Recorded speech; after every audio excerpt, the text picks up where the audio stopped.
they're going to get counseling, one time a week. And they're like, Chief, I'm getting counseling. Okay. You're okay with that? Yes, I am. You're taking care of yourself. And that's the kind of mindset that we need to change as chiefs is, hey, if you're doing this and it's helping you to deal with what you're dealing with, God bless you. I'm supportive of it.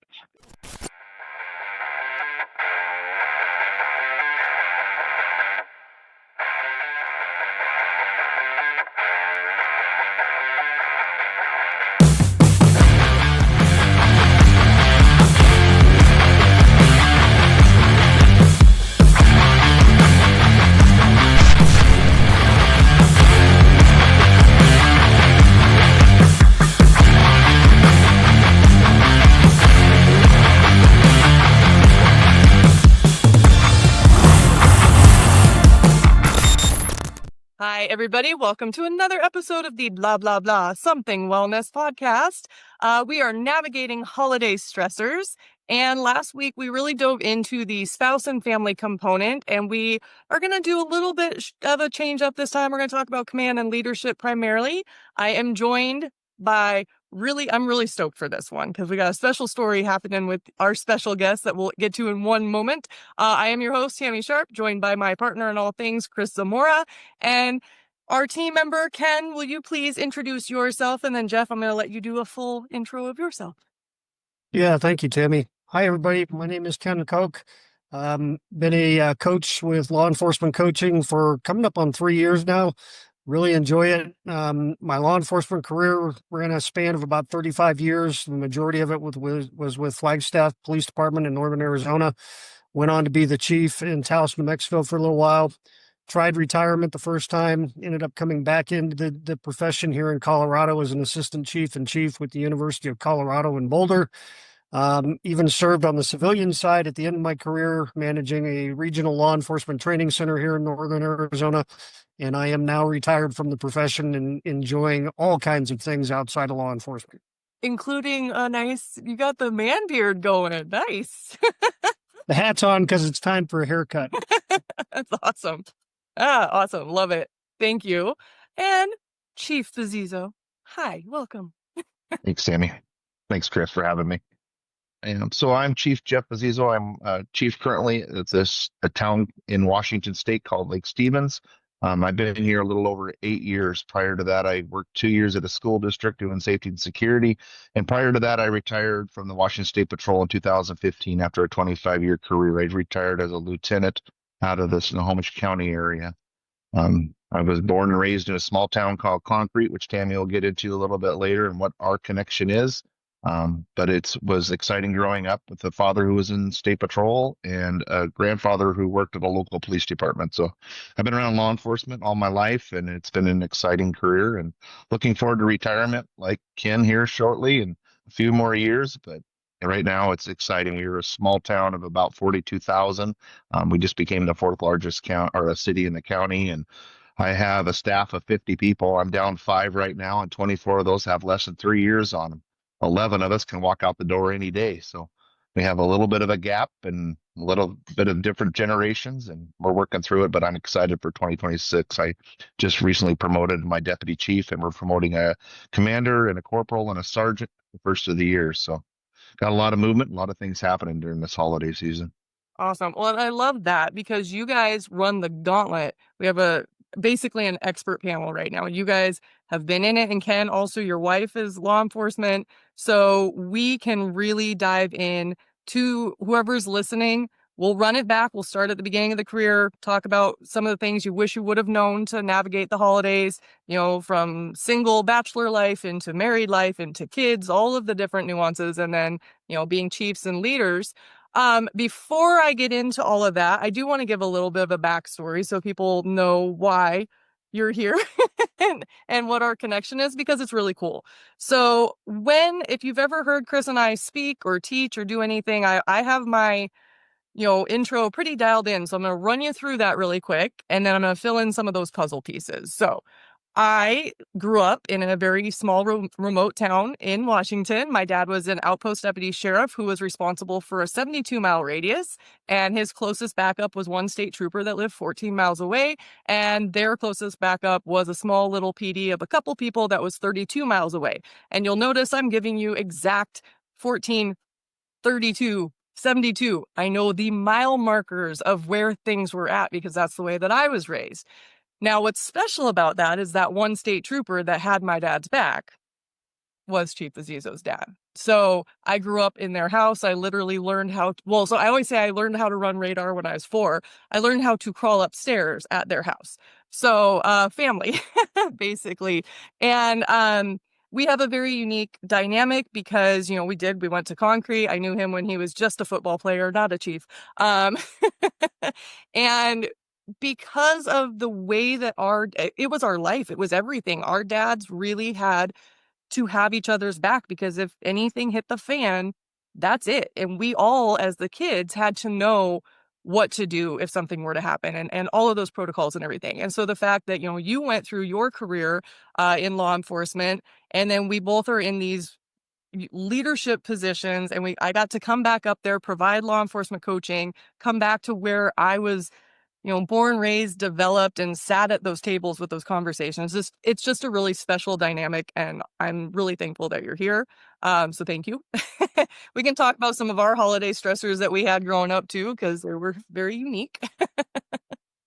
So let's walk it back to the beginning of your guys' career.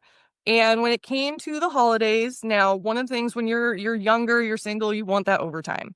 And holiday pay is great. So let's start there. You cashed in your holiday checks, right? Did as much overtime as you could.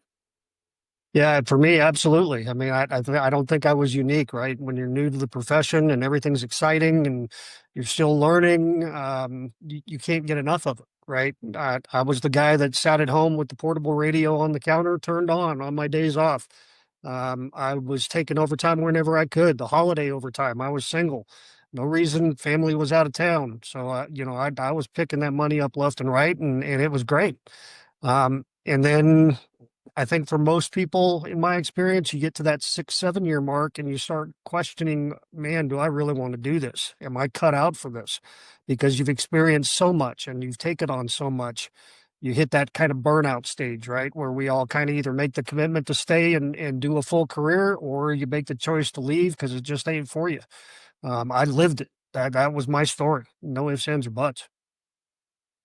What about you? Yeah, when I started out, I went to a small community in Island County, which is Whidbey Island. And so when we came out of the academy, we were the first group to come out since 1981, and I came out in 1993. So the only option was to work the holidays because of the senior officer or senior troopers wanting the time off. And I was getting ready to get married, and it was a big focus is how do you do that, and trying to learn that. I learned it from my dad. He worked Monday or Friday through Monday, had Wednesdays off because he was an outpost trooper, and you had to really balance that. So I was just trying to learn that. But the overtime, that wasn't a drive for me, but it was just because of the schedule. I mean, we were young and we had to work the holidays because the other our troopers wanted it off. So it became tough after a while. And then as you transition up into being a leader and being a supervisor, then you had to balance that. Do you work with your officers, or are you home with your family? And what stressors do they have going on at home, and trying to figure out what they needed during that time, because it's hard because they may be going through something where they need your support. And so just making sure you're at home if you need to invite one over, and have them at the house during the holidays because they were younger. And yeah, holidays are tough. Yeah, kind of like Ken, I was single and it was all about work, work, work. And, I kind of touched on it in the last episode. There were times where I was home alone on a holiday because I had to work that night, graveyards, because I'm brand new.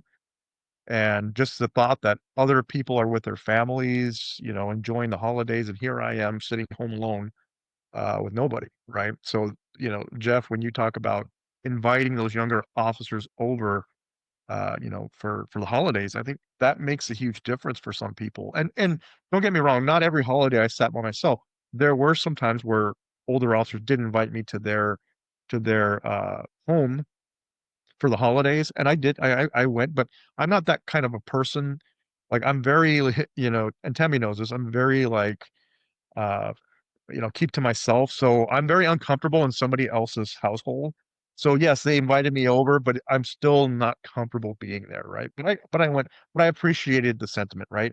So the fact that you did that, I think is great, and it lets your officers know that somebody cares about them, right? Well, and then I know, Chris, we talked about last time, Thanksgiving and that the PD people would bring food in. You always had something at the department.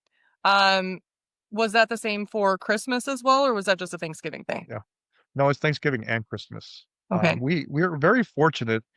Our command, I know not every police department is like this, but our command at that time, they were really good about that. And they would work with the alumni association, and the alumni association, they went through our uh, crime prevention academy. And so these were volunteers from the community that would come in and wanted to help the police department and help out. And so the alumni association throughout the year would raise money. And so they would have enough money to buy dinner for the troops during the holidays. And the alumni would come in on the holidays and actually serve the food to the officers that were working. So they were an awesome group of people. And our command was so good about making sure that, our officers were taken care of. How about with your guys' departments? Did you guys do anything, or do you do anything for the holidays at the PD?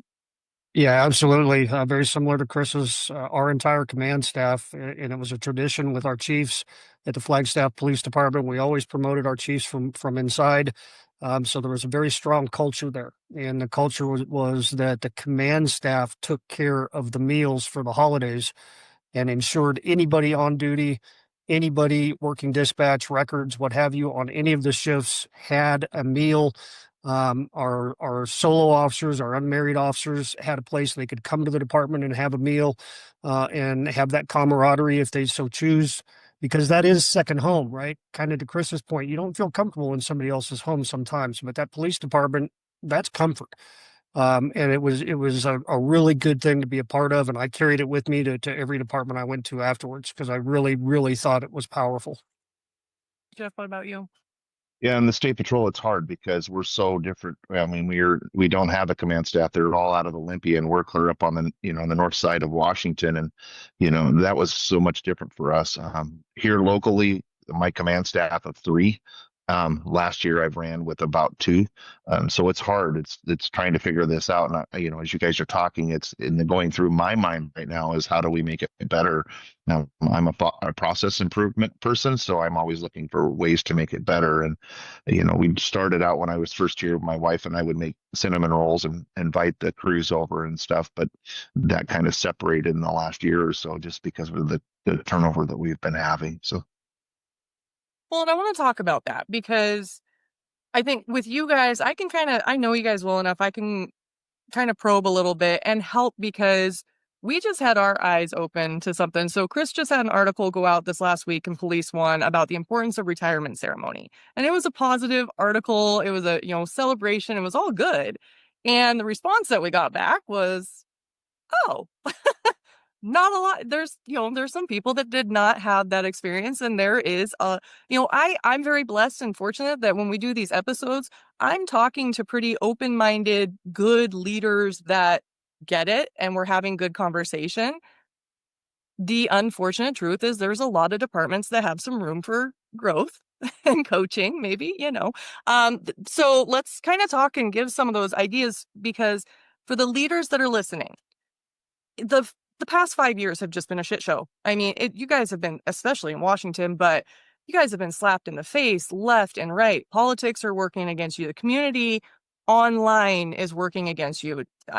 In reality, it's not so much, but there's a lot of different nuances. You guys have lost a lot of people. It's hard to get new people. And like you said, there is a big gap. This is multiple departments that I talked to where it's like you have your 17 to 20 plus year people that could walk out at any second. And then you have maybe one or two that's in the middle. And now you got your senior officer is 3 to 5 years in and they're getting thrown into positions. I talked to somebody that's like, I'm the head of peer support.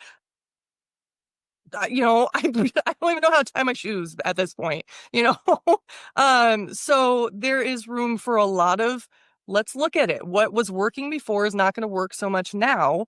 So I think, and with Jeff, your department, you're kind of where Gilbert was. So Chris talks about this a lot, especially when we go up there. When he started with Gilbert, it was a very small town. How many people did you say Gilbert was?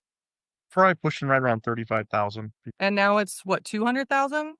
No, it's like getting close to 300,000. 300,000? It really blew up in 20 plus years. Yeah. Yeah.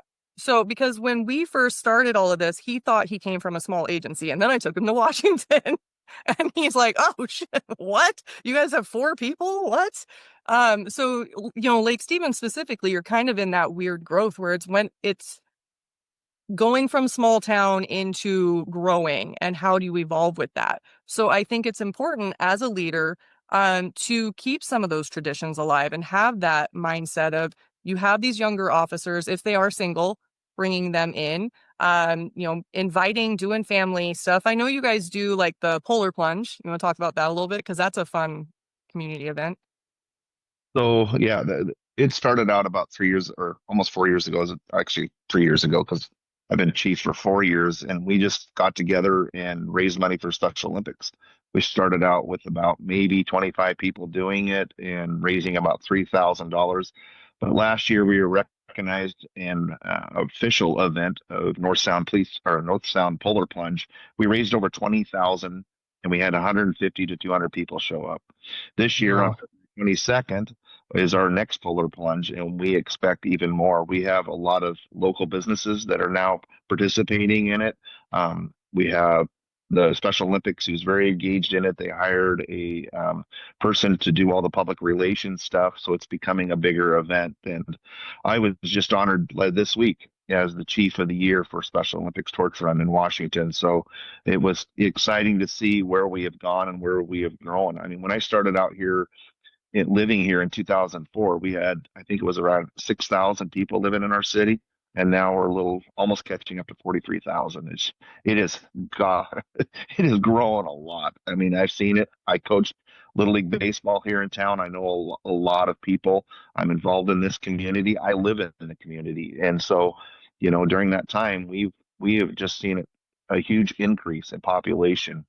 Like Tami says, we've been going through our trials since about 2020 with legislation and pushback and everything else. But our community is mostly first responders and community members that live here because of the school district. It's one of the top school districts in the state. So, that's where we are blessed. I mean, our community loves us. They show up at our office, dropping things off all the time.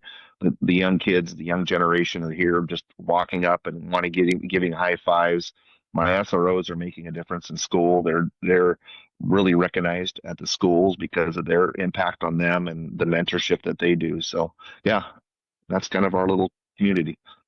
Well, and you guys have it's a great location. It's beautiful, first of all, the energy there, the people are there. And even with that, you guys have, a strong community. And there's still all sorts of different stressors within the department, outside the department. And so there's, these departments that are a little bit more rural or bigger, every single thing. One of the best things I think that Chris and I have learned, that even when we're working with departments that are literally in each other's backyards, you would think that it's pretty much the same. No, every single department has completely different culture, different dynamics, different inner struggles. Communication's great over here, but we don't have this. Everybody is dealing with something internal. And, the feedback from the article that went out was a lot. What we saw, the negative side was those that retired and just left and walked out. A lot of the times it was because they were disgruntled with the department, whether it was command or internal or whatever. It was a really eye-opening conversation that I love to have. Even though we've already done our retirement realities, navigating the holiday stressors, I want to bring in the retired community too, because here's the thing. If you're retired, and you were like, I walked away and I never looked back, and yet you're commenting on a Police One article, I'm just going to put that one out there and say, maybe you're still in the conversation, and let's unpack some of the stuff, because there's still stress, right? There's stress for the retired community that you're seeing stuff and there's nothing that you can really do to help. So I'm just bringing everybody into this conversation because of where we're at in life. But so for Lake Stevens this year, I'm just giving you homework. You guys, I can feel it already. I think you're gonna have a little Christmas party. I'm just putting that out there. But I mean, you have such a great staff too, and they know each other. And when you do stuff like that, those little things boost department morale. And if you have happy, healthy-minded, balanced officers, you're going to have a little bit healthier of a community because there's not all this friction. Everybody's dealing with an internal struggle, but if we can lessen some of that by the littlest things, bringing in dinner makes a huge thing. Bringing in coffee, giving gift cards, whatever that may look like. It's little things that make a huge impact, especially Yeah. this time of year.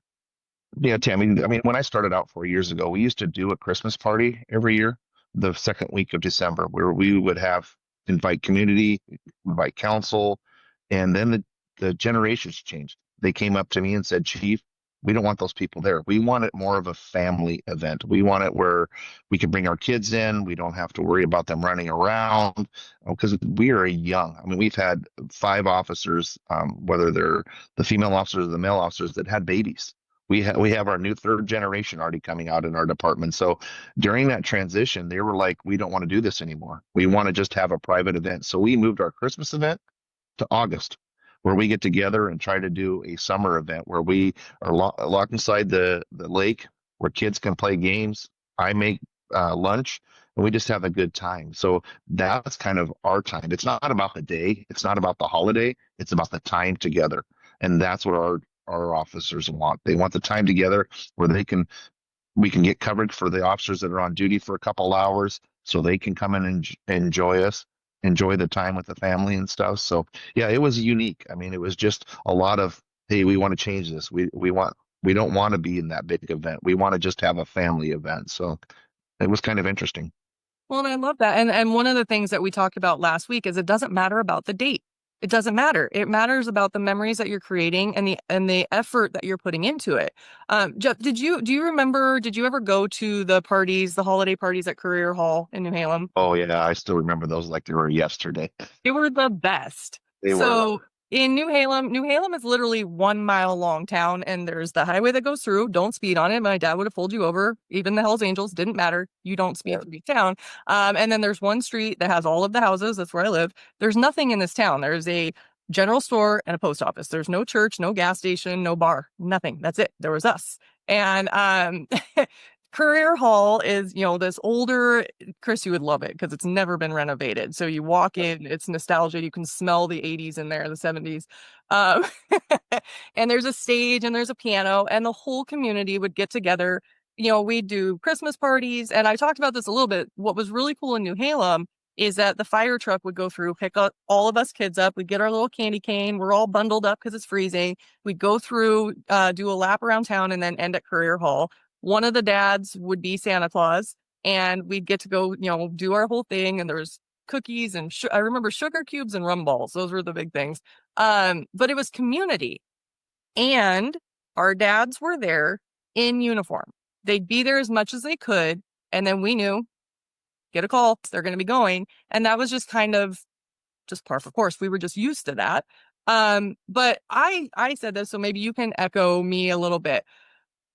I emphasize this because I know there's so much stress for the parents and the kids and everything. I don't remember the time that my dad wasn't there. I remember the time that he was. So when you were growing up, do you remember what were your holidays like with your dad? What do you remember? Yeah, I mean, it was like you said, that community event, right? We were always looking forward to that. We did travel during the holiday because my dad, was finally off. He wasn't having to be on call. They had replacement. It was hard because when my dad's gone, they have to bring a trooper from out of the area to come up and cover for him. So my dad didn't want to put that stressor on those other families and stuff. So we made the time. I remember going to Idaho quite a bit to see family over in Idaho, where my mom's family was. We went to Spokane, and then spending the time with my grandpa and grandma Alverson down in Des Moines, Washington, and just spending that time and having that family time. And it didn't matter. It was some time around the holiday. It was never on Christmas. But we would go down on Christmas Eve or Christmas Day if we could, depending on the when it fell, and the time of year. But yeah, it was just growing up with my family and being around my family and friends and, making that special time. And that's what I remember. And it's like Tammy says, I don't remember the times that my dad wasn't there, because he always tried to make it a priority to be there and make sure that we were always, enjoying the holiday time and enjoying the time together. We were in a small community, like Tammy said. I mean, it was us. It was It's maybe us. 100 of us that were together, and we were all one big family. And that's what it was about. It was the community coming together to take care of each other during the holiday, because it was hard to travel because we got snow, and trying to travel during the winter time, and those holidays were tough. So Well, and I want to talk about that too, community policing, because I was last time I was up in Washington, I got to go to dinner with Chief Funk, Blaine PD, who when he started his career, my dad actually trained him up at Baker Lake. And our dads, and then after your dad was Dan Shy, um, because it was a small community, you had to be proactive. You were just, it was just, you were out there. Our dads were at the T-ball games and the football games and in uniform. It was always in uniform. That's the one thing I do remember. My dad had three modes. He had his weird t-shirts with like funny sayings. He had his uniform and he had his tidy whities. And if you answered or if you came to our door in the middle of the night, you were getting tidy whitey cop because that was just how he was. Like, come back in the morning.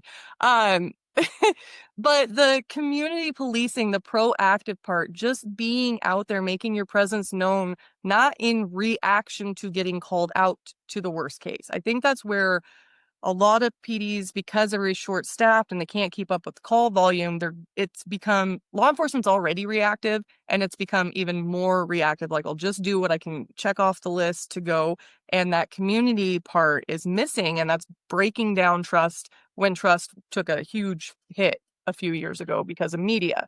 So I think it's really important for, especially around the holidays, for officers to be out, to go talk to people, to say hi, stop into your local coffee shops, the schools, just make your presence known. We titled the last episode, Be Aware of Your Presence in the Present. And I want to echo that because just showing up sometimes is half the battle.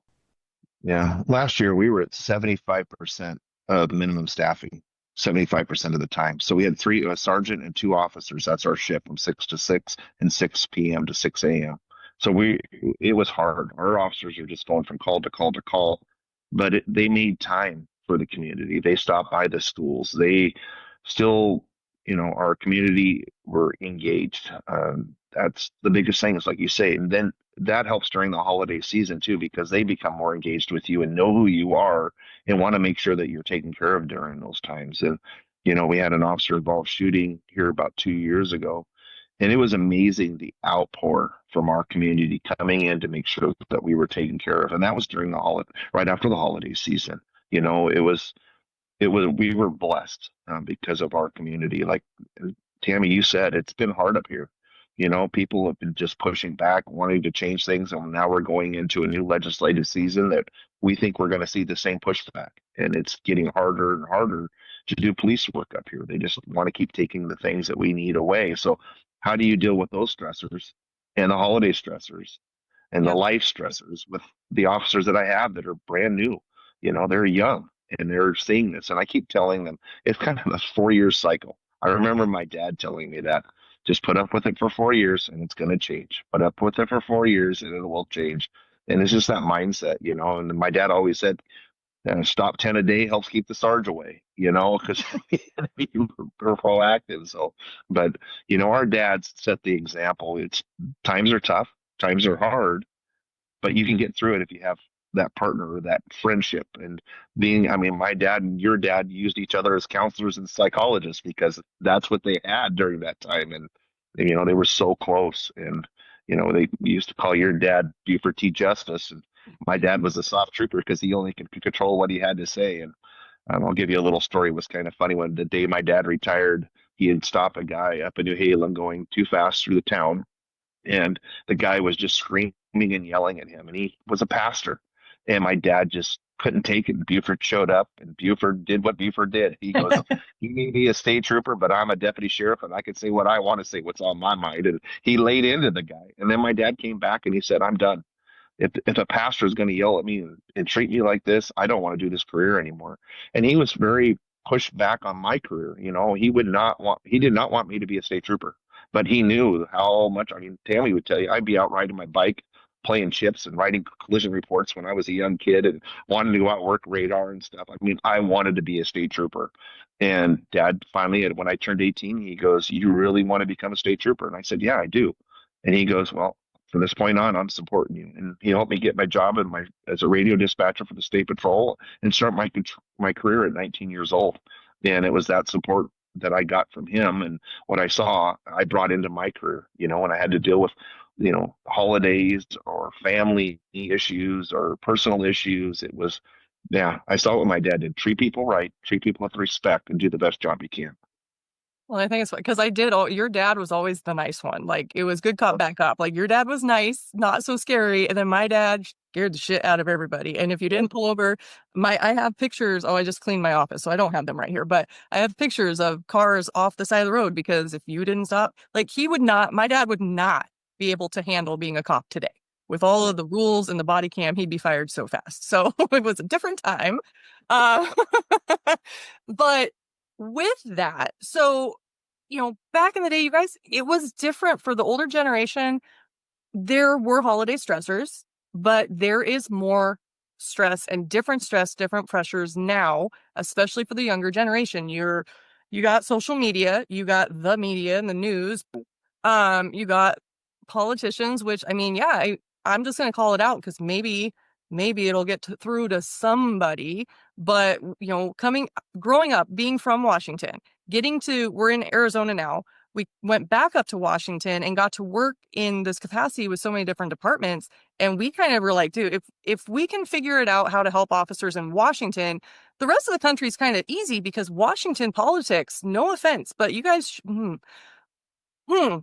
making it very hard for cops. And there are several states that are making it almost impossible, which then increases crime, decreases community trust, and we have a whole shit show on our hands across the country. So maybe, I don't know, let's figure it out a little bit. I can say what I want because I'm my dad's daughter. So, with all of that, let's talk to the younger generation a little bit because, yeah, they're trying to navigate the typical holiday stressors, working too much, being away from the family, all of the stuff that you guys had to deal with, and the internal pressures. That's one of the things everybody's talking about: recruitment and retention all the time. And one of the reasons that people are leaving is because of the internal conflict, and they don't feel supported, they don't feel listened to. And the younger generation doesn't understand that command staff, just because you're chief, doesn't mean you're the one that's making all the decisions. You have a whole nother world over here that's now telling you what to do. And so I don't think that a lot of the younger line level understands that. So let's talk about some of the pressures that you guys face as chiefs, first of all, and then we'll kind of back it to the younger. Yeah, I'll tell you, I've said it many, many times, and it's a lesson I learned through the course of the evolution of my career. No matter what position I ever held in my career, whatever rank it was, whatever assignment I had, I still always had a boss. I have always had someone that was telling me how to do my job. I was always had someone setting expectations for me to achieve in performance and that kind of stuff. So the title that is assigned to a rank or a position really is nothing more than a definition of who besides yourself have you accepted responsibility for, both for their welfare and for their performance, right? Because you're always going to have someone that you answer to. The question becomes, if you're going to take responsibility for that number of people, let's say it's just a squad because you're a patrol sergeant, or maybe it's an entire division because you're a lieutenant or a captain, or an entire community and the police department that serves it because you've decided to accept the responsibility of being a chief. You still have responsibility for those people's welfare and their performance, and it's a balancing act, right? And within that, you also have to keep in mind your own performance and well-being as well. So how do you do that? I think first and foremost, the lesson for me was you have to acknowledge the fact that, first of all, this job is stressful, 24/7, 365. As you start getting to the holidays, though, it becomes even more stressful. And you have to acknowledge that, recognize it in order to be proactive to overcoming those stressors. In full disclosure, Tammy, you mentioned I'm married to a police officer, a sheriff's deputy. She retired from the Coconino County Sheriff's Office, but we have no children. It's just she and I and our dogs. I'm also the son of a police officer, so I'm married to a police officer. I am a police officer. I'm the child of a police officer. I mean, it's permeated my entire life, right? And so much of what you guys said earlier is true. I don't remember when my dad wasn't home. What I do remember when he wasn't home is when he was supposed to be home at 10:30 and it's now 1 o'clock at night and he still ain't home. That I remember. And then we'd get the phone call, hey, I'm running late. Everything's fine. Don't worry. Um, but the stressors for me in my career came during the holidays because of the positions I was in, and namely in investigations. Because what I learned was those additional stressors are not just the family stressors you get from outside the department, but you take on everybody else's stressors who you provide service to because they're committing suicide. They're committing armed robberies because they can't afford to buy presents, right? Domestic violence goes through the roof in my experience. And I've got all kinds of war stories, just like all of us do if you do this job. So not only were we dealing with our own stressors at home, but we were dealing with everything else you confront during that increased activity time. When I was on call as a detective, I remember some horrific weeks where I went from one suicide to an armed robbery to domestic violence, homicide, suicide. It was 7 days pure hell, right? And you're supposed to be getting ready to celebrate with family. We all know how hard that is, but you can't get proactive on that until you recognize, hey, this is coming down the pike and I need to get ready for it. And what you said there, just it kind of triggered my mind is, what calls do you guys, you and Chris, remember during the holiday season seemed the worst? When we hear about the worst calls, people remember when it's a holiday season, that fatality collision, that domestic, that, death scene, the suicide scene during the holiday season, and making sure, I was you just opened up a couple things in my mind was, going into the holiday season, how do you teach the young officers to have a plan with their family? What is your holiday season plan? To get you kind of focused on that. But then, what happens when that tragedy happens at work that you now have to take home to your family? And how do we take care of those young officers bringing that home that have never been trained or exposed to something like that? And, that's where Tammy and Chris come in with what they're providing. And that's what they provided to our officers is that training. And that's so important.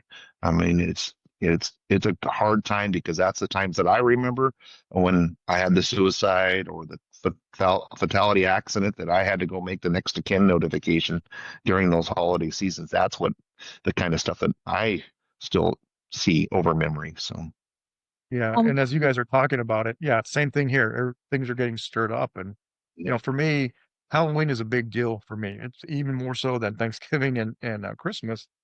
And just when you guys were talking, I'm thinking about when I was a rookie officer, I responded November 1st, early morning to an apartment where it was mom, dad, and they had a young son, a 10-year-old kid, and dad overdosed through that later. So that morning, mom woke up, found dad, right?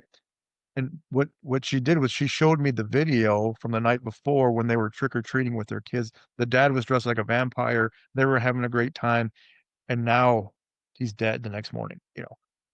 That to me, especially being a dad now, it's hard not to, back then I wasn't a dad, thankfully, because if I was, what I know what I would have done, I would have put myself in in the shoes of, with this right here, what if my son woke up and I was gone, right? And that's the thing we have to try not to put ourselves in that situation, not put our family or kids in that type of a call because that's not true, right? We have to be able to disconnect at work. And I think this is where we have to learn how to do that because I never did that. I never disconnected from work. Officer Zamora always went home and was at home. And so even though I wasn't wearing a uniform at home, I was wearing a uniform and badge and everything, right? Up here. And so having that ability to say, hey, look, Officer Zamora is going to stay here at work when I take my uniform off. I didn't learn this until I probably hit my 20-year mark, right? And I realized just the act of taking the uniform off, leaving all of my police gear in my locker, that is huge for me because it showed me Officer Zamora is staying here and then Chris Zamora is going home, right? Not going to be very easy for some of your officers that have a take-home car, right? And you're bringing it home, right? So it's just finding that way of how do we disconnect? How do we leave it at work? And how do we not put our families in those scenarios because it's not true, right? I have so much I want to unpack in everything that you guys just said. So I'm like sitting here, my coach brain is going crazy. So one thing I want to emphasize really quick, because you guys as officers are going back when you go into the holidays, you remember those bad calls and those hard times. And I just want to pause and just shift a little bit of light to because Chris kind of talked about this on the last one too, that you had stopped and helped a lady get gas that was empty. You guys are stuck remembering all those hard calls, but I just want to remind the audience to be aware of how you're carrying yourself out, because the people that you're helping remember you. That's when they think back, they're going to remember, I ran out of gas and Officer Zamora helped me. We were coming home from Christmas Eve at my brother's, and we came around the corner out by Semiamu, and we hit black ice and went into a guardrail. Like, I remember that about Christmas, but I remember the people that came to help us, right? So just being aware, yes, you guys are carrying really, really heavy loads. I'm going to unpack that one in a second too.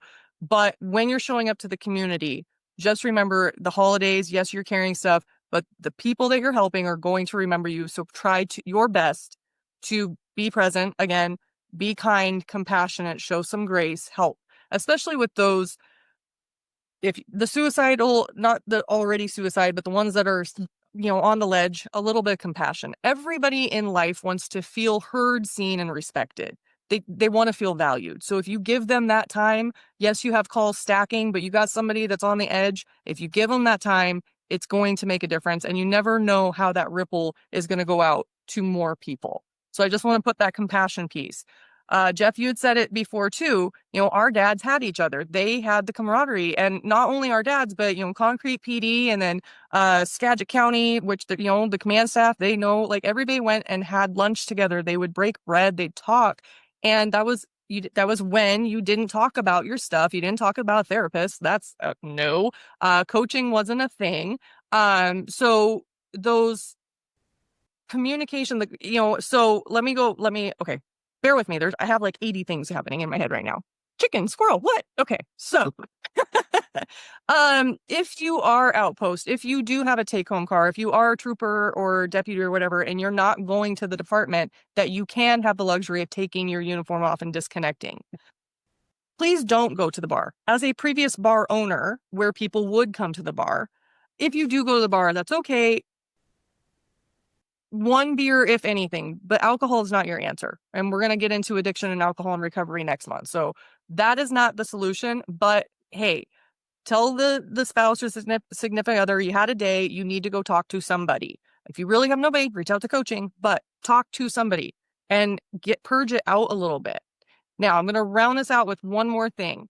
A very simple communication thing that you can do. You pre-plan this, especially with your significant other. We have emojis now. You guys were talking about back in the day, you had to get to a payphone or you had to get to a phone to be able to check in. So it could be hours before you could actually say, hey, I'm okay, but I'm not going to be home for a little bit. We have phones now. And yes, you're busy, but you're not too busy to send some sort of text. If you create an emoji chart ahead of time, you sit down with your partner and you figure out, let's just keep it simple with the hearts, the different color hearts. Okay. Red heart is you're all good. Black heart, not good, right? Blue heart, you're dealing with dead body. Just making shit up as I go right now.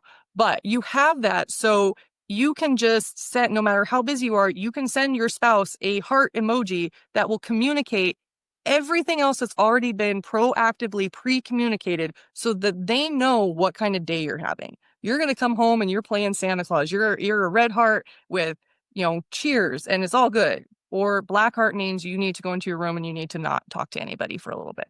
Does that make sense? It's very Yep. simple, but it's a very effective thing that you can do. Yeah, and go back to a story, as you said, you got to give that quality, right? So couple years ago, I had an officer show up where the mother had passed away during the holiday season, and he took it upon himself. He raised a bunch of donations, got the fire truck to deliver the Christmas packages, and just about 6 to 8 months ago, I was out. This utility guy showed up to read the meter at the PD, and he introduced himself, and he says, "Man, is Corporal Shedler still around? Because he made a big difference in my life, Chief." And so he broke down and told me his story. And then he remembers what Chris did for him and his daughter and bringing those presents and how much he just loved Chris. And that was such an awesome story, and relaying that back to Chris after a couple of years that, hey, that guy thinks the world of you still.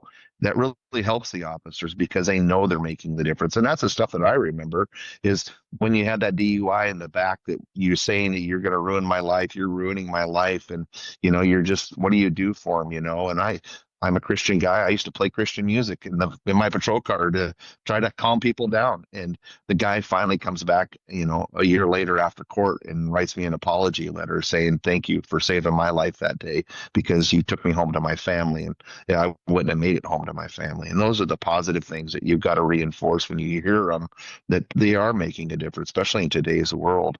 My wife called me this week, and we were over at Wastic, and we just heard the debrief from the Decker case here up in Washington and Chelan County, where he killed his three daughters. And then right before that, we had the homicide in Idaho, the University of Idaho, where the four victims were stabbed. And we had that back to back that day. And my wife calls me and she goes, "Well, how you doing today?" And I said, "I'm having a down day." She goes, "I know exactly what that is. What do you need?" And I said, "It's just a somber day because we're hearing all the debriefs and the stories." But what positive came out of that is my SWAT team responded to the Decker case. And I said, my officers right now are got a lot of angst and anxiety because they don't know the other side of the story, right? They showed up, they cleared, were sent home, they were sent back over, but they never had an ending to the story. And I said, "Hey," and I asked the sheriff of Chelan County, Mike Morrison, who's just a great guy and told us his story, is, "Can you do that for the SWAT team to give them the end of the story? Because they're feeling the anxiety and the angst and stuff." And that's a part of this, is helping them tell the story and get the full story, especially during the holiday season, is just making sure, man, they're doing good and they've got an enclosure to a lot of these things that they're dealing with before they go home. Chris, like you said, you guys taught us box breathing and those kinds of things. And I do that all the time. I mean, when I start getting anxiety, I start doing the box breathing because I can feel myself going up, and it's helped. I just went to the doctor and I had the best blood pressure I've ever had. She just about fell over backwards. She's like 118 over 80. That's great. I haven't seen that in you in a while. So, but it is, and it's the help that you guys gave to us, is learning those techniques and making sure that you have that messaging in place to help you get through it. So there's not more anxiety because you're trying to scramble the day-to-day life, you're trying to scramble the work life, and then you're trying to put it all together at the end of the day. And I appreciate what you guys did for my department. I know we're a lot better off because a lot of people are learning that at a young age, and we're seeing it. They're putting it in place to get through some stuff. So Well, you got me in the feels. Thank you. That's a great testimonial. That's awesome. Well, and I don't know, Chris, if you wanted to share, because that navigating the holiday stressors too, you're navigating these calls, and sometimes, like you just said, like it can flip. So I was gonna have you talk about the really pissed off, bitey, punchy kid. You know which one I'm talking about. Yeah, yeah. I mean, so as a patrol officer, I got this call of a 17-year-old kid that was breaking every window in his grandmother's house, and he was disorderly. And so I pulled up, and I see the kid. He's walking away, and very just aggressive. F you, F this, F you, and I'm like, turn around, put your hands behind your back. You're under arrest, right? And F you this, F you that. So I had to physically take him into custody. And as I'm searching him, I have him up against my patrol car. He's slamming his head into my patrol car. He's kicking, he's spitting, he's doing everything, right? This is like the worst person I've ever dealt with in my entire career as a 17-year-old kid. I put him in the patrol car, I buckle him in, and I had to push his face away from me because he was trying to bite, he was trying to spit, he was trying to do all this other stuff. Anyways, we're driving to the detention center because I'm going to book him in, and he is just calling me every name in the book and just will not shut up. And he starts to pretend like he's having a medical issue, and then all of a sudden he just goes quiet, right? So I have to pull over because our policy is we have to check on our, if we're transporting, we have to check, make sure they're okay. So I pull over, open the door, and he starts laughing. Ha ha ha, F you, blah blah blah. Blah. I'm gonna tell people that you beat me and you did this, you did that. It's all on body cam, right? I'm like, okay, whatever, you do what you got to do. I close the door, get in. He does the same thing again, right? So I've got to do due diligence. I got to pull over again. I got to look.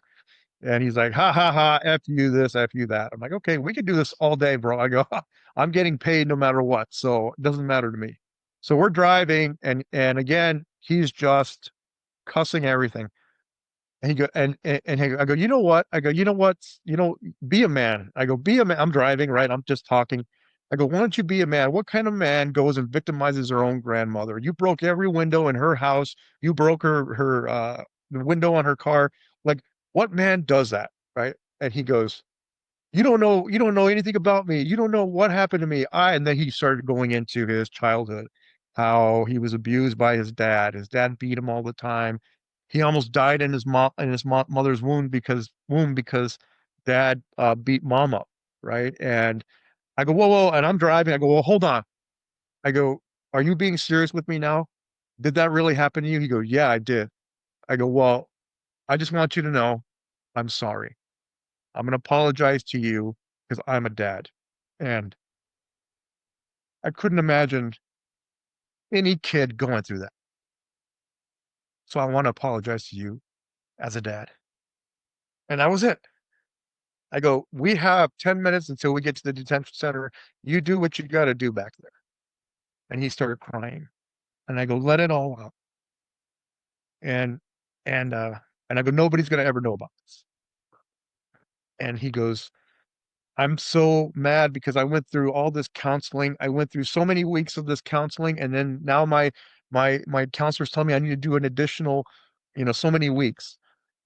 And I go, listen, you experienced something that no kid should ever go through. There is no expiration date on post-traumatic stress. That's what you're dealing with right now because you went through that. If they're telling you you need additional time, then take it. Take advantage of that. I go, you're going to get booked into jail today. I've got to book you in, but they've got resources in there. They've got counselors. Talk to somebody. Okay. And he goes, officer, he goes, you don't have to worry about me anymore. I'm sorry. Uh, I'm going to cooperate from this point. And prior to that, I called the detention center. I had dispatch call the detention center saying, hey, have some officers ready because I got a combative prisoner. They're going to probably have to drag him in there, right? And so we get to the detention center, and I got these big gorillas waiting for me, right? And the kid was super cool, super chill. And they're kind of looking at him like, where's the guy? I go, he calmed down, right? So I took him in, I booked him in, and I said, hey, good luck to you. Get the resources you need in here. And I walked away. And when I went to the door to get scanned out of the room, he yells from across the room. He goes, hey, officer, can I call you sometime? I go, what do you mean? He goes, can I call you? I need to talk to somebody about this. You mind if I talk to you about it?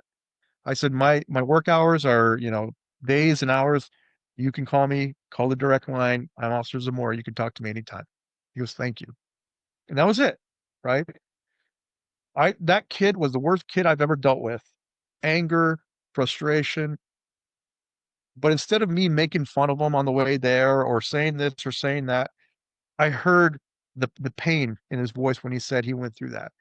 And I think sometimes as officers, we get so beat down every day, people hating on us and doing this, that sometimes we get jaded. Sometimes we lose that compassion. And I think we can never forget that. This is why we all became cops. If you ask any cop, why did you become a cop? To help people. When we become jaded and we're not there to help others, then we're defeating why we're there to begin with, right? So we can never forget it. Early, 1 minute or, a few minutes earlier, he was trying to spit on me. He was trying to bite me. He was combative. All it took was just listening and showing some compassion. And it shifted his whole demeanor. And he needed that. He needed that. I'm not making any excuses. for him for damaging, he still has to deal with it. I told him, you're going to have to deal with it because that's a consequence. But take responsibility, right? And he said he needed somebody to tell him that. Nobody's ever talked to him like that. And I guess I talked to him like a dad should talk to their kid, right? So, yeah, it all, that's a long story, but it goes to show compassion makes a difference. The compassion piece is so important to remember because you guys get bogged down with everybody's shit.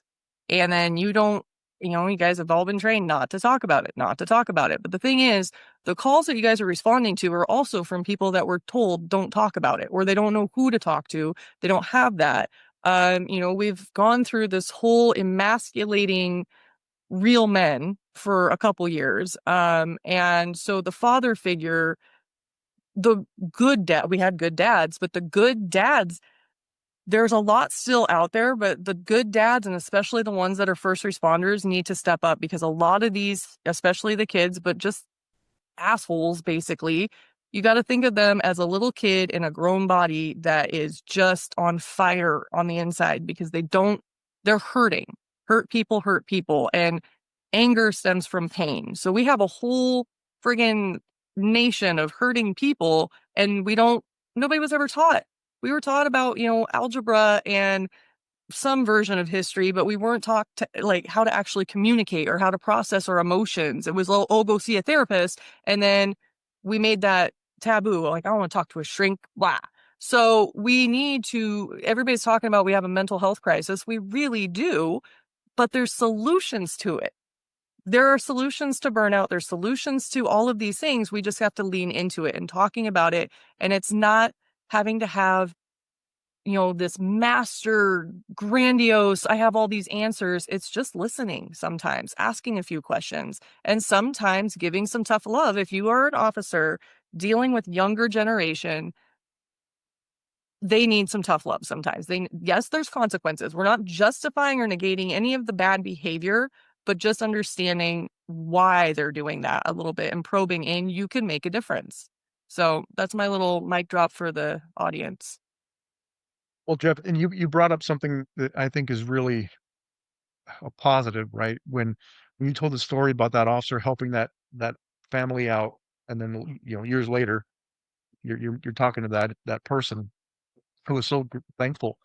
Those are stories that need to be told, right? Those are situations that we need to put a spotlight on that because a majority of cops, we're very humble. We don't like to talk about things that we did positive, that, how positively we have affected somebody, right? We won't do that because it's really difficult for us to do that. So sometimes as a leader, like Ken and like you, Jeff, sometimes you guys have to do that for us, right? Because we're not going to, we're really quick to talk about all those negative things and all those traumatic events that we went through. We'll talk about that all day long, but we'll never talk about the times where we helped people, where we filled up somebody's gas tank, where we helped buy toys for family. We just don't do that. It just goes against our nature. But I think we got to get into that mindset of it's okay to share those because this is that next generation of officer, they need to hear those stories because if the only thing they hear is all the negative stuff that this officer went through, well, shoot, why would they stay in this career then? Right? Right. Yes, we got to learn from those. Make no doubt about it. We need to learn from some of those traumatic events, but we also have to share the good times too. Yeah. And then, Chris, like you said, you got to set the example. So we had a guy that was in crisis here probably 3 months ago, and I responded to the scene with my officers. I just stood in the back to make sure they had cover because we were short staffed and the guy was out of control. He was causing a disturbance in a bank. He comes out and he starts telling us his story, and you can just see that his mindset, he's foaming. I'm like, now I'm recognizing, hey, he's in crisis. He needs something. And our officer asked, hey, what do you need? And he goes, I'm just hungry. I'm hungry. And I kept hearing that. And I said, Chris, that's my responsibility. And I ran over to the Jack in the Box. I bought him dinner or lunch and brought it back to him. And he started eating. And after 2.5 hours of just sitting there with compassion, listening to him, getting him food, as he started to eat, he started to change. but he came through like that story you said. He just came through a lot of trauma growing up, and he has a lot of trauma now that he still needs to deal with. But it's learning and seeing that compassion that you give to others and working as a team together. And after the officer came to me, he goes, "Chief, that was really nice of you to go over and get him the food and come back." And I said, "That's what you asked me to do. That's what I'm supposed to do." And it's part of doing that compassion, because if you recognize that and bring that to somebody, you guys can see the change you can make. And it's recognizing when somebody's in crisis, what do they need at that time? What is their world like? And asking that, right? You ask that question, to that young man. Is what is his world right now? You're trying to figure it out. What is he seeing in his mind? What is going through his mind? And we got to do more of that. I mean, that's just something that we've got to learn as a new generation, right? Well, and think of that. Those officers that watched you do this, now they've got it programmed up here. It's okay to do that. It's okay to talk to people and okay, running to the restaurant, getting some food for this person. They've learned something now, right? And because you did it, that younger generation is learning from you. Imagine if you were the opposite and you just started throwing insults and book them and hook them and book them, get them out of here, right? What are they going to do next time? They're going to do the same thing, and they're not helping anybody. Now, with your agency, Chief, I could tell, you're very passionate about law enforcement because I can tell in the men and women we've taught at your agency, and you know the officers that are there they're very very passionate about what they do, and this is how passionate they are. We were there to teach. 2 year officers got a call, right, and it was a potential a dead body call, right, and they're like, oh man, we got to go. Which, hey, we're totally cool with it. We understand. They left, and we weren't expecting them to come back, right, because it's a dead body. They're probably gonna get tied up. Well, the fire department ended up reviving that person. So it's no longer a dead body call. It's just a medical issue. And then they came right back. But the fact that they came right back told me they want to learn. They want to put something in their toolbox that's going to help them in their career because they didn't have to come back. If they didn't want to sit there because they're so disgruntled, they're angry, that would have been a perfect excuse to get out of that class early, right? And go and do whatever they want to do and do their thing. But they didn't. And that, Tammy and I, we talked about that. We kind of laughed about it. But that right there shows that your people, they care. They Yep. care about themselves. They care about their community. But where did they learn that from? They learned it from you because you're part of the leadership. Same thing with you, Ken, when you guys led your agencies. We look up to command, and whatever command does, we're going to follow, right? So, Yeah. kudos to both of you. Thank you. I appreciate that. Yeah, and this is something I teach my young officers is, we're restructuring. We got to rebuild the house. We're young. And I was just joking with my training officer a couple months ago is we were looking at the training and we already did that training 5 years ago. And I got the shock and my trigger took off and I went, wait, we have 24 people that have less than 3 years on. We need to redo that. So let's look at it as the house. We just tore down the walls, we tore down the roof, and now we have the foundation. Now we've got to start building those walls and building that roof. And we all need the tools to do that. And we talk about process improvement. What you do upstream affects what's downstream. And I've empowered my people to say stuff. When things aren't working, don't attack the people, attack the process and make sure that the process is working and that we have the right things in place. And I think that's changed our culture at our police department is they're attacking the processes. They're like, we can make this better. How do we do this? What tools do we need to take care of each other? And our peer support and wellness team is just has exploded now.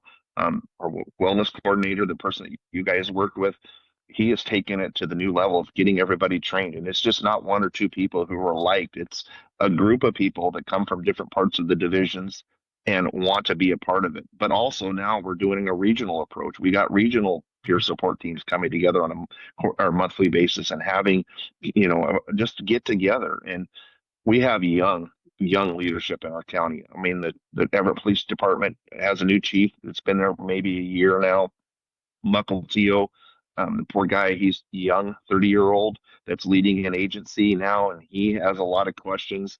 But what I looked at is it's not only do my officers need this, my fellow peers need this. So I began a monthly meeting now, the first or second Thursday of every month, 7 o'clock. We go have coffee. If you show up, you show up. If you don't, we keep going on. And when you show up, I'm going to ask you, how's your day going? How's your family going? How's your holiday season plans going? Are you guys doing okay? What do you need to have? And then it just starts leading into other conversations of, hey, this is what's going on at my work right now. Can I get some help to get process this thing? And it is absolutely exploded. My sheriff is, she's been in law enforcement for over 30 years, but she's now the new sheriff in town, right? So she's trying to learn to be the leader of that organization. And it's very political, as you guys know. It's a lot of pushback. And so we have a lot of stressors, not only ourselves, but my peers, and making sure. I've got one that's going through some hard times right now, and I've reached out to him and offered him to come over for Thanksgiving, making sure that he's taken care of, and that compassion that we show not only for our officers, but our peers. And as fellow chiefs and man staff, we started an executive peer support team up here with the Washington Association of Sheriffs and Police Chiefs that we're getting on because we see that need for our command staff. I mean, I had a command staff member from another agency that their team was involved in an OIS, and he wanted to go in and get some help. And they told him, no, we don't want any command staff. So what does he do? Where does he turn to? And I just heard that through a third party, and I reached out to him and I said, hey, you just changed my life. I said, I recognize there's a need not only for us as officers, but us as a command staff. I'm from a different agency, but I'm here to help you. And how does that all come together, right? It's listening, hearing the story, hearing that what's broken in that process, and then now going through and fixing that and having a plan, building that resiliency, because together we can get through it. By being by ourselves, it's going to be very tough. I'm all emotional over here because I'm so proud. Because when we started up there, you guys didn't have peer support. You had Nope. Phil, basically. A lot of the departments that we started with didn't have peer support. There wasn't awareness. We had to come up and really. It has not been easy to convince people, cops, to talk about their feelings, to reach out, to support, to utilize coaching, to and every time we start with a new department, we're starting at square zero, where we have to go back to being like, no, it does work. It's been very hard for us, and a lot of pressure. So just knowing like how far you guys have come and how that ripple, we put a drop in the bucket and you guys have a freaking tidal wave going. So it's just very awesome to hear. So thank you for that. Yeah, Tammy, as we talked about, is what is that baseline? It's peer support, right? And then it may move into law enforcement coaching and having a mentor outside of the agency, and then having an MHP. We have now an MHP that everybody loves. She comes twice a month, comes in and checks in with folks, and it's been great because they're building a relationship and opening up. Now she's doing onboarding and offboarding for my detectives because the trauma that they're seeing, they go back there and they think, oh, I'm going to be a detective. And then they start getting into the child crimes and all that nastiness and stuff. And then they're, oh, what's going on? And then it's empowering those detectives. One detective came to me and they're going to get counseling, one time a week. And they're like, Chief, I'm getting counseling. Okay. You're okay with that? Yes, I am. You're taking care of yourself. And that's the kind of mindset that we need to change as chiefs is, hey, if you're doing this and it's helping you to deal with what you're dealing with, God bless you. I'm supportive of it. And that's where you guys came in and helped us realize there's more to this. There's more empowerment. There's more things that people need to get done to take care of themselves because everybody's different. We joked around, Tammy, when we were building this up for us is that a la carte, right? What is out there? It's not just about a program, but what other things, because everybody is different. How do they get through their stress? Do they go for walks and exercise? Do they need somebody just to talk to? The massage chair that I got in my wellness room now was the best $5,000 purchase. We went through 5 PTSD cases over a year and a half. I lost 5 people to PTSD, and we had 49 or 46 in our county in 2023 that have left the agency or were going through the process because of PTSD. And we knew we needed to change that. And how do we change that? And how do we build this program to do that? And now you can see, like I said, it's booming, it's successful, and now I just hope it goes out and starts hitting other agencies because, like you said, a lot of small agencies, they don't have those resources. They don't have the funding. A lot of them are hurting right now because of the budget and the funding. They may not even have a police department here shortly, and that is hard. Yeah. because now we're going into the holiday seasons. They're wondering if when they come back if they even have a job. So how do we help them?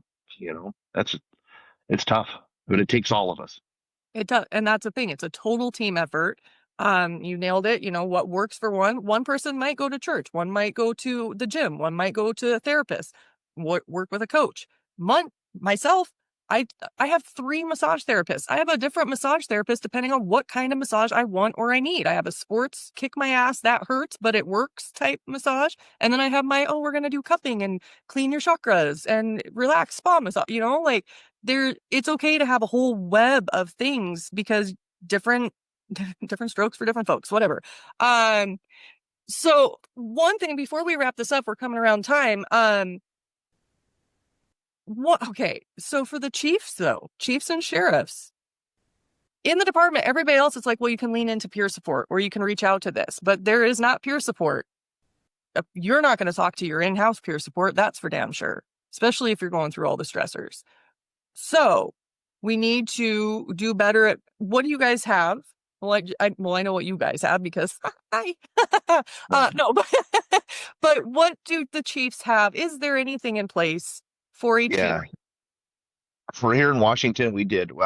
There's a Deputy Chief Andy McCarty down at Sumner PD. He is putting this together with WASPIC, and Trina Peterson from WASPIC is and a peer support. But that looks just different than CISM, right? People think it's critical stress incident stress management. That's what we need to put. No, it's more mentoring. Me talking to Ken one-on-one and saying, Ken, what did you learn from your career? What kind of feedback can I have? What kind of plans did you put in place, and giving me some tools in my toolbox, right? So we're trying to build that because like you said, there's rural places here in Washington that the chief doesn't have anybody within 100 miles of him, right? So how does that chief get on the phone, figure out? So they've got a list that they're building and putting it into a database where somebody can call up and say, hey, I need to talk to this chief. And what was surprising when we were at WASPIC, we probably had 13 to 20 people raise their hand and say, we want to be a part of this. We see a need. And it's about the future. It's not about us right now because we're going to build it, but it's going to be for somebody behind us. And that's what my dad and your dad taught me. Make it better before you leave. This is all about the succession and what's coming behind you. It's not about you. It's about what's behind you. Make it better before you leave. And that's what we're putting into place, and it's growing. We're already getting peer support training. We're getting mentoring training. I've been around you guys, I've gone through your training as you're building your program and stuff. And it's just getting that, because I've always asked myself, I went through a lot of trauma. I lost several trooper friends. I was involved in an OIS where I came back and I had blood on my patrol car still. My first day back was 4th of July. Jumped in my car with my buddy who came out of the academy with me in Whidbey Island, and all I heard was fireworks behind me. And I'm like, my stress, my body, my triggers. I'm just like, this is not gonna. I'm done. I wanted to be a trooper, but I'm just about done. But then it was going in and going back to the National Police Week and being a part of that through the Fraternal Order of Police and doing that, setting that up, doing the memorial, seeing everybody coming from all over Washington and the United States to come to honor those that have been killed in the line of duty, and building those relationships and those partnerships. I still have them where people call me, or 25 years ago, I met them out in Washington, D.C. I remember these New York troopers came in and I got on them. It was 100 and something degrees. We're just dying. It's all during the lockdown actually it was 2001, because it was right after the lockdown after 9/11 and stuff. And we couldn't get anywhere. And the troopers were just like, man, just the relationship we had. We walked in, we met the DC, the Capitol Police Chief, and she goes, what are you guys trying to do? We said, we're just trying to get in someplace to get some water, and we're just being turned around because we don't have any guns. She goes, come to my office. She writes up this pass and says, you can now go anywhere on the campus you want. And I'm like, wow. But that's the relationship building, right? You knew people and they were all there to just to listen to your concerns and take care of the problems. And that's what we need to build, is have that outlet for people to do that. So I love Awesome conversation. I want to respect everybody's time. There's a few things. So we were just kind of talking about for the Chiefs. If there's a chief listening to this, if you do need to talk to somebody and there isn't somebody that you can, easily, one, of course, you can reach out to law enforcement coaching. We have Ken, we have Mike Lavera, we have Michael Lunt that are all former chiefs that can understand that unique pressure. Jeff isn't officially a coach on our team, but I'm just going to reach out to him, call him. He can help you through that. And, he's still active. He's still in it. So you use that, mastermind brainstorming basically. But reach out. Don't just carry it all on your own. Some of the things that we've heard, there was a chief that was like, oh, you mean that there's a resource besides curling up under my desk and crying? And it's like, it's a joke, but it's a true sentiment for a lot of leaders. That's how they feel. So you're not alone. You do have resources to reach out. And then if you are listening to this and you do have resources that you're like, hey, this is great this is what's working, by all means, drop it in the comments, share with us, because we are not all about us. It's not coaching is like, oh, pick us. It's what's going to work. What are the solutions? What's going to work? Like you said, make it better. So that's what we're trying to do. I want to go around, and if somebody were to just tune into this this little part of it, what's your 2-second mic drop takeaway advice that you have for the listeners navigating the holiday season? So for me, it's, we had an OIS where my staff, I like did that. I curled up and cried. It happened on Friday, Saturday night. I'm sitting down there, I'm just crying and I'm curling up. Well, where do I turn to? And it's turning to my buddy over in Pasco, my chief that I absolutely adore and honor and respect. And I called him and I said, this is what I'm feeling. The next day I went up and I called everybody in my department and I said, how are you doing? What information can I help you with? Is there anything you guys need? And I went through all 45 of my staff and I called them. It's just knowing those tools and building that relationship and that network that you have to be able to do things where you can reach out during that moment of crisis and have tools in your toolbox to get through them. I want to pause on that because I can already hear some of the audience. Well, my chief would never do that. Okay. Well, your chief might not, but if you're hearing this and that resonates, then you be the one that does it, because the title doesn't make you a leader. So that is great. Thank you. More chiefs need to do that. Or if you hear it and you're like, okay, then just do it. Period. It doesn't need to be the chief. It needs to be a leader. Needs to be a leader. You're a leader. Do it. Ken, what about you? Yeah, there's been so much said here that resonates.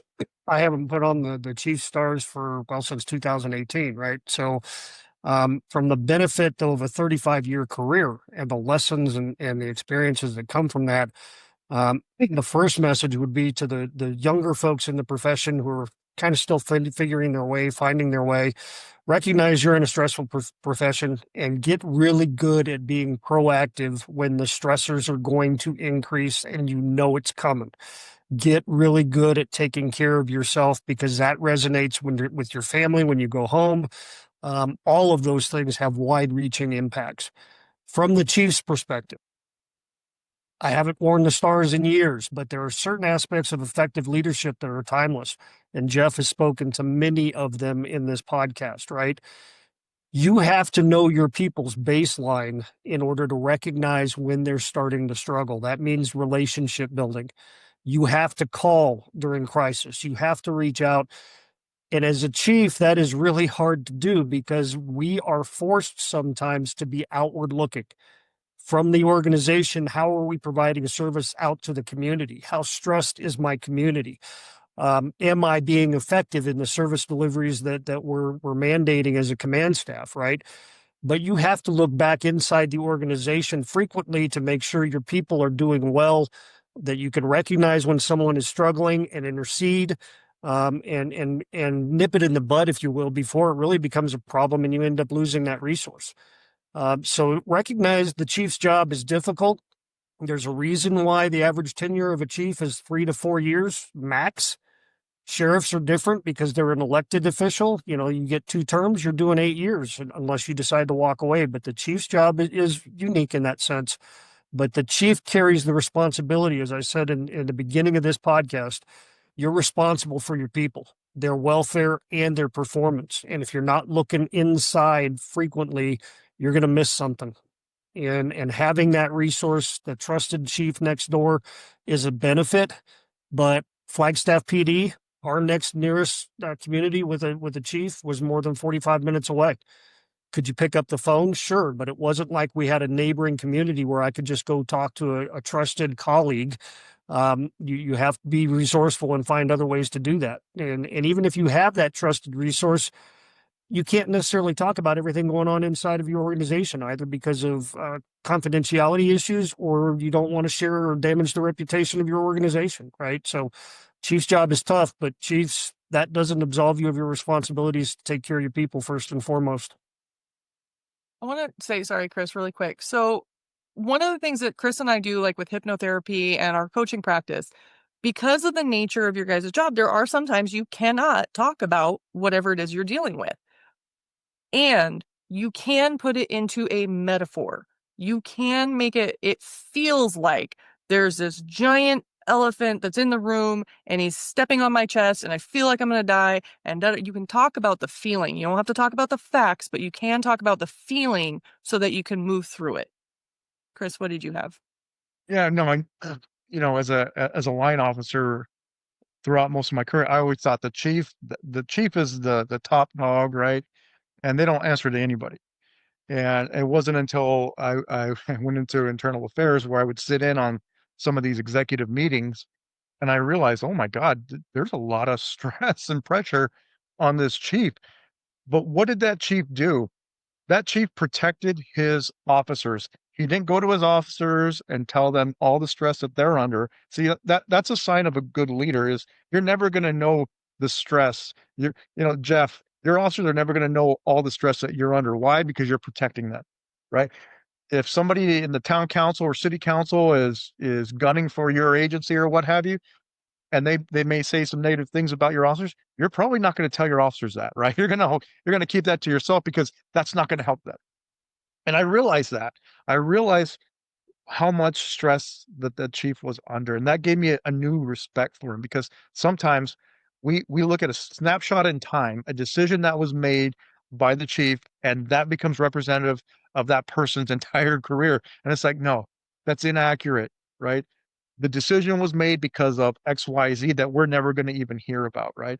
So I think for the line officer, they have to understand that. And by the way, for the line officer, if you sit there and say, my department will never do this, or they hate me or they hate this, you're feeling sorry for yourself, right? If you're saying they will never do it, then do something about it. What can you do? Instead of adding to the problem by bitching and moaning, what kind of solution can you offer to fix that, right? Because earlier, when me and Ken were talking about what our agencies did, providing food for the troops during the holidays.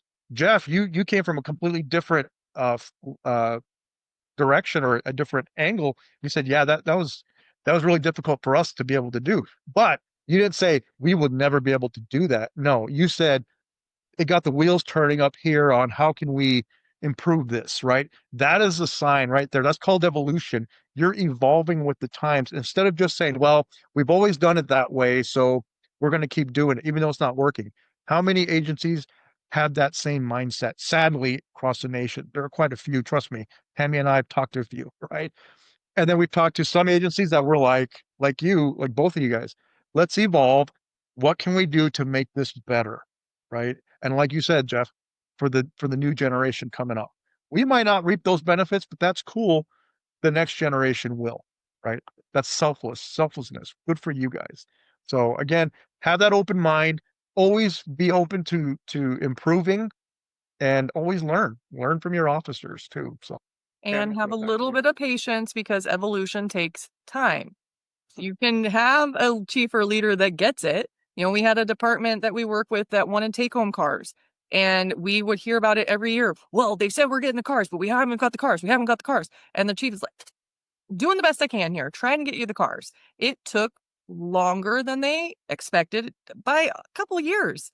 They finally got the cars, and then the chief's like, they're not using the cars. So, Yeah, Tammy, kind of like you're saying, it takes time, and I want that to the younger officers that are listening right now. It takes time. I promoted a new deputy chief. I'm promoting a new commander. They're both coming out of being a commissioned and under the guild and represented, and they're coming in as a new thing. They're like, how do I take this now? I've lost the guild. I've lost that connection. How does my wife handle this now? And those kinds of things. And they're already thinking outside the box, but they're like, okay, how long is this going to take till I feel comfortable? I trained 38 post or pre-academy. I trained 38 sergeants in 6 months in the state patrol. I've done post academy FTO. Yeah, I told all of my people that I trained, it takes 6 to 8 months to be comfortable. I just told my son, who's down at UC Santa Barbara right now, away from home for the first time in his life, it's going to take 6 to 8 months just to feel comfortable. Yep. It's going to take time. Don't think it's going to happen overnight. Take and learn that you're going to take 6 to 8 months minimum to feel comfortable again. Absolutely. So let's perfect example, because like when you move somewhere, you're new to an area, you don't know anybody, it's really uncomfortable. You kind of want to run back to where you came from, even though you didn't even like it. You know, I tried to get out of concrete. I was very happy about getting out of concrete. I left for 6 months and then I'm back. So yeah, 6 to 8 months, giving it time. And one other little thing too is when somebody does get promoted or they get into a new position, for the others that didn't, what I would ask you to do is stop creating stories about them. Let them fail first. Like you guys shoot them down before they even have a chance to do anything, especially Chief. Get a new chick. Well, he wasn't good at da da da da da. Might be excellent in a new position. Give that time too. Everybody just woosah. Okay. Um, So on all of that, I mean, it was a great conversation. To the audience listening, feel free to, send us messages if you have questions, if you want us to dive into other things. You can reach out to any of us at any time. The biggest, my last little 2 cents for the holidays is just, again, compassion, searching a little bit deeper, whether it's a call that you're responding to, if it's somebody that you're working with, or it's your family, come home, your spouse is in a bad mood, just get curious, like be curious and ask some questions. That ego of the snarky and the pointing the fingers, that's a defense mechanism. And we can go into a whole psychoanalysis of that. Just remember to tap into your heart. And Ken, you said it, normalize making yourself, like prioritizing your own wellness, prioritizing proactive preventative maintenance, taking care of yourself, mastering your own wellness, and especially when you're going into a new phase. It's okay to also take some downtime, and kind of recharge. With us, we're getting ready to do a big social media launch for the podcast, which we haven't done, and I have been procrastinating my ass off because I know once I do it, I'm going to get busy again. And right now I'm not busy. And so I enjoyed that. So I leaned into it. I master my own wellness, and then I amp up getting ready to go. So when I go into the next phase of busy, I'm ready to go and I'm not burned out so quick. So it's okay to take a break.